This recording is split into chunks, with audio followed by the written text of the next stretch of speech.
Hi, I'm Cliff and welcome to Garden-Ville, and today we're going to get you started on preparing your spring garden. When starting your garden, you'll want a nutrient-rich compost, like our Elite Lawn Compost here. It's our Class A biosolids compost, very microbe-rich. It's going to be great for top dressing your garden. Right now, we've actually got a deal on Elite Lawn. For bags, we've got buy 2 bags, get 1 free. And 20% off bulk! You'll want to start by examining your garden space. Here we've got a raised bed, and ideally you'll have it about 12 to 18 inches deep and getting plenty of sunlight. If you can, conduct a soil test, because that'll tell you all the nutrients and minerals and things that are in your soil and those that you might need to add to it. Next, you want to prepare your garden.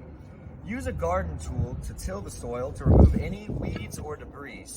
Tilling will also really help with aeration and allow you to easily correct the nutrient and pH levels of the soil. You want to pick out fresh seeds for higher germination rates.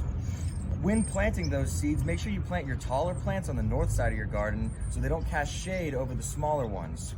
Also, make sure that whatever plants you do pick are a good match with your soil type and also are ideal companion plants. Thanks for listening to our gardening tips. We'll see you next time here at Garden-Ville.